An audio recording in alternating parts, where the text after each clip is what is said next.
سے پہر کے 3 بجے ہیں۔ السلام علیکم، یہ ریڈیو پاکستان ہے۔ عرفانہ شاہین سے خبریں سنیے۔ اہم خبروں کا خلاصہ۔ وزیر خزانہ نے کہا کہ زراعت اور انفارمیشن ٹیکنالوجی ملک کی معاشی ترقی کے اہم جزو ہیں۔ وزیر اطلاعات نے کہا ہے کہ پی ٹی آئی نے سیاست میں نفرت کی روایات متعارف کرائیں۔ قومی اسمبلی کو آج آگاہ کیا گیا کہ یوٹیلیٹی سٹورز کی بندش یا خاتمے کی کوئی تجویز زیر غور نہیں۔ وزیر داخلہ نے کہا ہے کہ دہشت گردی کے خلاف قوم کا بیانیہ پاکستان کی آواز ہے۔ پاکستان نے اقوام متحدہ کی امن مشن کی کارروائیوں کو تقویت دینے اور اس کو مزید مؤثر بنانے کے عزم کا اعادہ کیا ہے۔ اور پاکستان کے معروف ریسلر محمد زبیر جھارا کی آج 33ویں برسی منائی جا رہی ہے۔ خبریں تفصیل کے ساتھ۔ وزیر خزانہ سینیٹر محمد اورنگزیب نے کہا ہے کہ زراعت اور انفارمیشن ٹیکنالوجی ہماری معیشت کی ریڑھ کی ہڈی اور ملک کی اقتصادی ترقی کے حقیقی عناصر ہیں۔ وہ آج اسلام آباد میں امریکی کموڈٹی فیوچر ٹریڈنگ کمیشن کے ڈپٹی ڈائریکٹر برائے عالمی امور مسٹر کیون پیسولی سے بات چیت کر رہے تھے۔ انہوں نے زرعی اجناس کی منڈی کے کردار اور ایس ای سی پی اور سی ایف ٹی سی کے درمیان مہارت میں اضافے کے لیے جاری تربیتی سلسلے پر بھی بات چیت کی۔ قومی اسمبلی کے اسپیکر سردار ایاز صادق نے پارلیمنٹ کے احاطے سے قانون سازوں کی گرفتاری کے ذمہ داروں کا تعین کرنے کے لیے تمام دروازوں، داخلی اور خارجی مقامات کی ویڈیو فوٹیج طلب کر لی ہے۔ ایوان کے مختلف ارکان کے نقطہ اعتراضات کے جواب میں اسپیکر نے کہا کہ وہ ایوان کے کسٹوڈین کے طور پر خود کو بدقسمت سمجھتے ہیں جب ماضی میں ایک سیاسی جماعت اور اس کے کزن نے پارلیمنٹ پر حملہ کیا تھا۔ انہوں نے ایوان کو باور کرایا کہ سیاسی جماعتوں کی مشاورت سے سخت اقدامات کیے جائیں گے تاکہ مستقبل میں ایسے واقعات کو روکا جا سکے۔ وزیر دفاع خواجہ آصف نے کہا کہ گزشتہ روز جو کچھ ہوا یہ اتوار کو ہونے والے واقعات کا رد عمل تھا۔ انہوں نے کہا کہ خواتین اور صحافیوں کے ساتھ ساتھ ملک کی اتحاد اور وقار کے خلاف جو زبان استعمال کی گئی وہ فیڈریشن آف پاکستان کے لیے ایک بڑا چیلنج ہے۔ صنعت اور پیداوار کے وزیر رانا تنویر حسین نے کہا کہ اگر آپ خواتین کے خلاف غیر شائستہ زبان استعمال کرتے ہیں اور ریاستی اداروں پر حملہ کرتے ہیں تو مجھے کچھ نہ کہا جائے کہ پالیسی کام نہیں آئے گی۔ اطلاعات و نشریات کے وزیر عطاء اللہ تارڑ نے کہا ہے کہ پاکستان تحریک انصاف نے سیاست میں نفرت کی روایات متعارف کرائی ہیں۔ انہوں نے ایوان میں اظہار خیال کرتے ہوئے کہا کہ خیبر پختونخوا کے وزیر اعلیٰ کی طرف سے فوج اور اس کی قیادت خواتین اور صحافیوں کے خلاف نامناسب زبان کا استعمال قابل مذمت ہے۔ عطاء اللہ تارڑ نے کہا کہ لوگ خیبر پختونخوا میں 12 سال سے زائد عرصے سے برسر اقتدار ہیں مگر صوبے میں ایک بھی معیاری ہسپتال دکھا دیں۔ انہوں نے کہا کہ انہوں نے سرکاری فنڈز کو ذاتی تشہیر کے لیے استعمال کیا۔ ایک توجہ دلائے نوٹس کا جواب دیتے ہوئے صنعت اور پیداوار کے وزیر رانا تنویر حسین نے وضاحت کی کہ یوٹیلیٹی سٹورز کارپوریشن کی بندش یا خاتمے کی کوئی تجویز زیر غور نہیں ہے۔ انہوں نے کہا کہ ہم ادارے کی صرف تنظیم نو کی بات کر رہے ہیں۔ انہوں نے مزید کہا کہ ملازمین کے حقوق کا تحفظ کیا جائے گا۔ ایک اور توجہ دلائے نوٹس پر خزانہ کے وزیر مملکت پرویز ملک نے کہا کہ حکومت میں اسلامی بینکاری کے فروغ کے لیے پرعزم ہے۔ انہوں نے کہا کہ رواں ماہ 50 ارب روپے کے نئے شرعیہ کمپلینٹ سرٹیفکیٹ کا اجرا کیا جائے گا۔ ایوان میں آج سپریم کورٹ میں ججوں کی تعداد کا ترمیمی بل سن 2024 اور پاکستان ماحولیاتی تحفظ ترمیمی بل 2024 پیش کیا گیا۔ اسپیکر قومی اسمبلی نے دونوں بل متعلقہ قائمہ کمیٹیوں کو بھجوا دیے۔ ایوان کا اجلاس کل صبح 11 بجے تک ملتوی کر دیا گیا ہے۔ یہ خبریں آپ ریڈیو پاکستان سے سن رہے ہیں۔ وزیر داخلہ محسن نقوی نے کہا ہے کہ دہشت گردی کے خلاف قومی بیانیہ پاکستان کی آواز ہے۔ انہوں نے یہ بات عوامی نیشنل پارٹی کے صدر سینیٹر ایمل ولی خان سے اسلام آباد میں گفتگو کرتے ہوئے کہی۔ انہوں نے دہشت گردی کی ہر قسم اور ہر شکل کی مذمت کی۔ وزیر داخلہ نے اے این پی کے ان شہداء کو بھی خراج عقیدت پیش کیا جنہوں نے دہشت گردی کے خلاف جنگ میں شہادت پائی۔ انہوں نے کہا کہ دہشت گردی کے خلاف جنگ کے لیے سب متحد ہوں۔ انہوں نے کہا کہ وقت آ گیا ہے کہ سیاسی اور جماعتی وابستگیوں سے بالاتر ہو کر سوچیں تاکہ پاکستان کو دہشت گرد گروپوں سے نجات دلائی جا سکے۔ وزیر داخلہ نے عوامی حمایت سے دہشت گردوں کے خاتمے کے حکومتی عزم کا بھی اعادہ کیا۔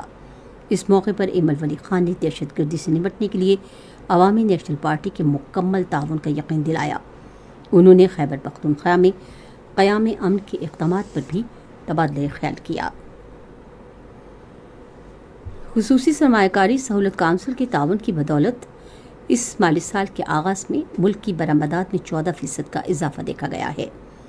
پاکستان کے ادارے شماریات کے مطابق گزشتہ ماہ برآمدات 5 ارب 10 کروڑ ڈالر تک پہنچ گئیں، جو 62 کروڑ ڈالرز کا اضافہ ظاہر کرتی ہیں۔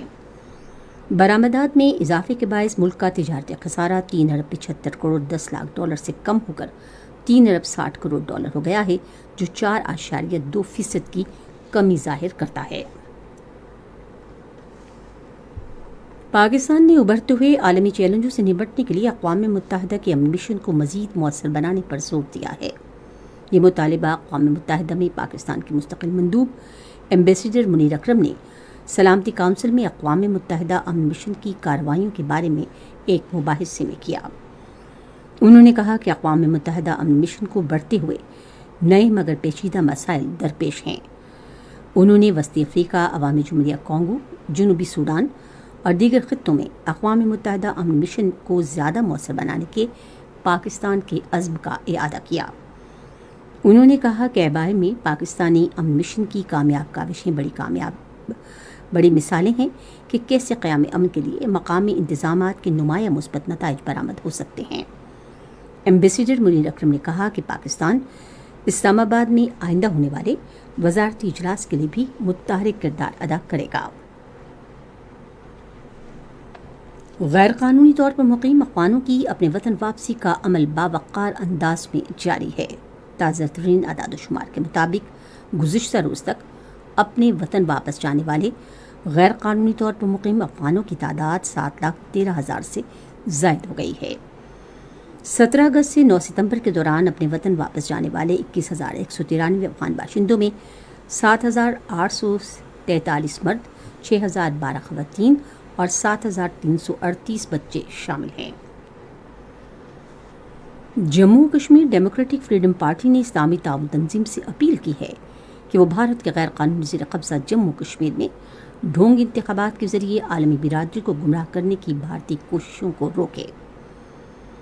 اسلامی تعاون تنظیم کے سیکرٹری جنرل کے نام خط میں پارٹی کے قائم مقام چیئرمین محمود احمد ساغر نے OIC پر زور دیا کہ وہ عالمی برادری کو گمراہ کرنے کی بھارتی کوششیں ناکام بنانے کے لیے فوری اقدامات کرے اور مسئلہ کشمیر کے پرامن حل کے لیے کام کرے۔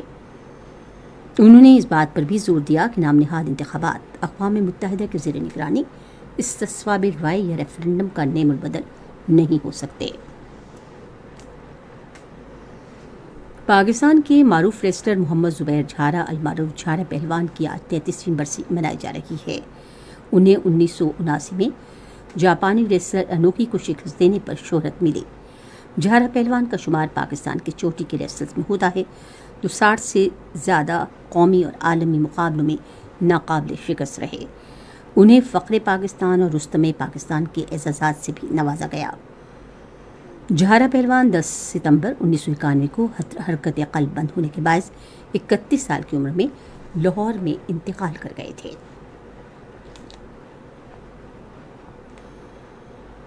چین کے شہر ہولان بوائر میں Asian champions hockey trophy tournament میں کل پاکستان کا مقابلہ جاپان سے ہوگا۔ میچ پاکستان کے معیاری وقت کے مطابق دن 10:30 بجے شروع ہوگا۔ اس سے پہلے پاکستان اور جنوبی کوریا کے درمیان میچ 2-2 گول سے برابر رہا۔ ریڈیو پاکستان آج سپہر 3:30 بجے اپنے قومی پروگرام میں ربیع الاول کے حوالے سے 5واں سیمینار نشر کرے گا۔ محکمہ موسمیات کی پیشگوئی کے مطابق آئندہ 12 گھنٹے کے دوران ملک کے بیشتر حصوں میں موسم زیادہ تر گرم اور خشک رہے گا۔ تاہم گلگت بلتستان اور بالائے خیبر پختونخوا میں مطلع جزوی طور پر ابر آلود رہنے، تیز ہوائیں چلنے اور کہیں کہیں گرج چمک کے ساتھ بارش کا امکان ہے۔ آج ریکارڈ کیا گیا بعض بڑے شہروں کا درجہ حرارت کچھ اس طرح سے رہا کہ اسلام آباد اور Muzaffarabad 35 degree centigrade, Lahore 29، Karachi اور گلگت 33، پشاور 36، کوئٹہ 28، مریخ 23، سری نگر 28، جموں 29 اور لے 18 ڈگری سینٹی گریڈ۔ خاص خبروں کا خلاصہ ایک بار پھر۔ وزیر خزانہ نے کہا ہے کہ زراعت اور انفارمیشن ٹیکنالوجی ملک کی معاشی ترقی کے اہم جزو ہیں۔ قومی اسمبلی کو آج آگاہ کیا گیا کہ یوٹیلیٹی سٹورز کی بندش یا خاتمے کی کوئی تجویز زیر غور نہیں۔ وزیر داخلہ نے کہا ہے کہ دہشت گردی کے خلاف قوم کا بیانیہ پاکستان کی آواز ہے۔ خبریں ختم ہوئیں۔ مزید خبروں اور تجزیوں کے لیے ہماری ویب سائٹ ہے radio.gov.pk اور فیس بک کے link radio Pakistan news official پر آپ ہماری ان خبروں کی براہ راست ویڈیو اسٹریمنگ بھی ملاحظہ کر سکتے ہیں۔